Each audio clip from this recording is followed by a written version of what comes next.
Assalamualaikum and hi everyone. My name is Syuhada Annissa Binti Ahmad from BA 2423C.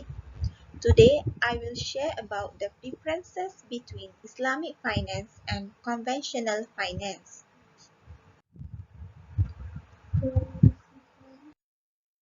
What is Islamic finance and conventional finance? Islamic finance is a type of financing activities that must comply with the principle of the Sharia or Islamic law. The concept can also refer to the investments that are permissible under Sharia law. For conventional finance, it is a banking system based on man-made law. It is a transaction based on interest rate for saving surplus or deficit spending units to loan or borrow funds in financial market.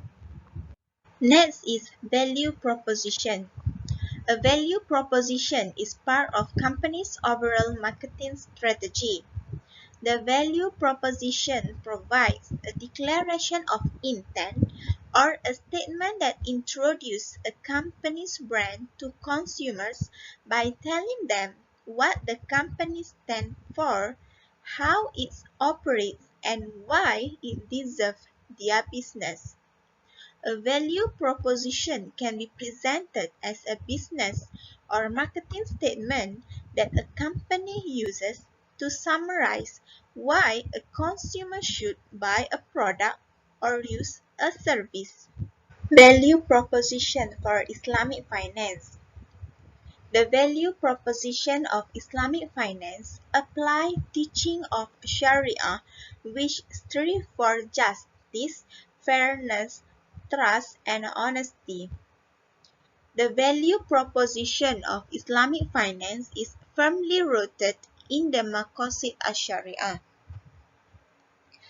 The Islamic finance aim to maximize profit based on Sharia and legislative requirement.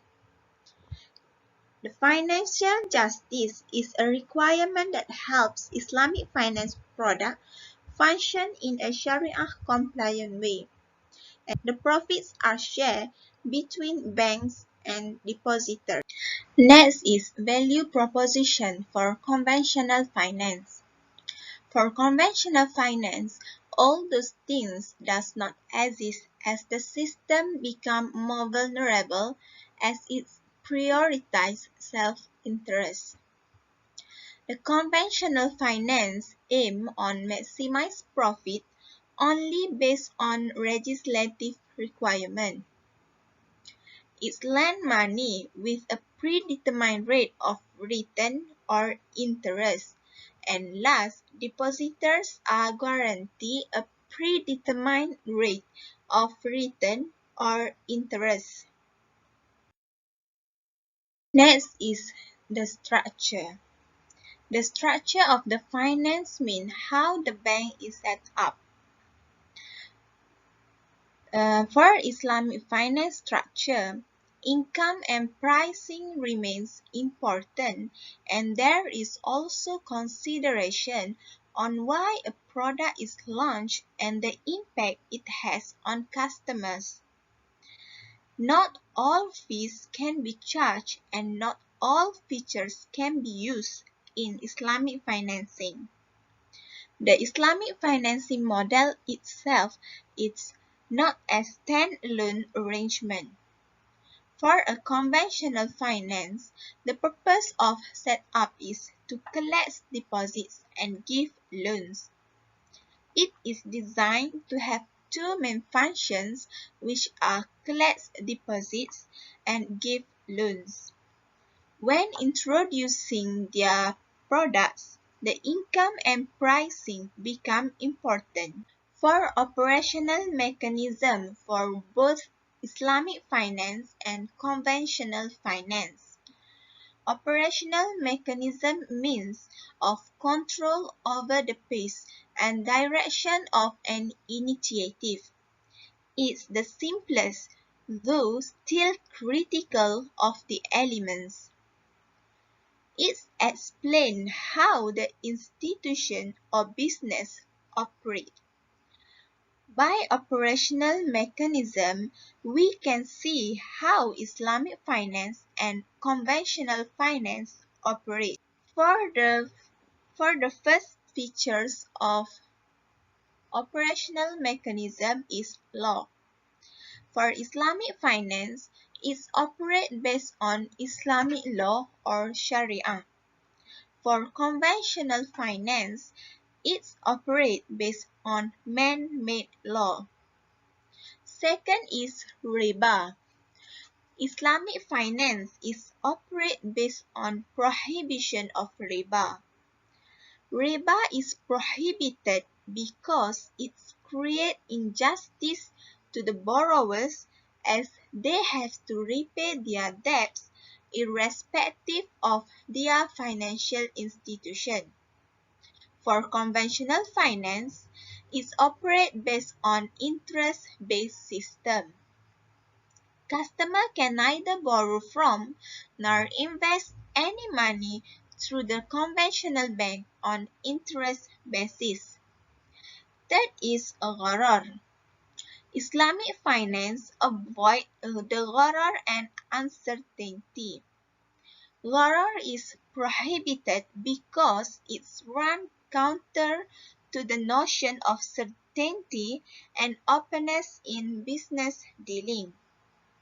For conventional finance, it operates with the existence of gharar.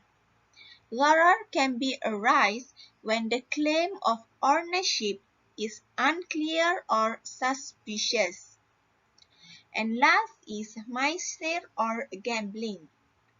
In Islamic finance, it avoids maisir or gambling. Gambling includes any activity where a person pays something value for the chance to win a prize. For the conventional finance, it operates with existence of maisir. It is involved in gambling through facilitating gambling transactions, including the provision of credit to customers potentially experiencing gambling-related harms. Next is the instrument offered by the Islamic and conventional finance. Both of banks, Islamic financial institutions, and conventional financial institutions are offered some transactions, but those instruments had a different name and characteristic. Based on the type of contract trading, for Islamic finance, it consists sale, ijarah, murabahah, buy ad-dain, and buy al-ina. For conventional finance, it consists financing loan and debt-based contract. For the type of contract participating in Islamic finance, there is musyarakah and murabahah. In conventional finance, it consists deposit loan. And last, the type of contract supporting in Islamic finance, there are wadi'ah, kafalah, wakalah, and also ar-rahnu. As a conclusion, Islamic finance is working within the Sharia framework following certain restrictions. It is better than conventional finance. The reason why the Islamic finance is better than conventional finance is Islamic finance is free from prohibited elements where Muslims should avoid it. That's all from me. Thank you.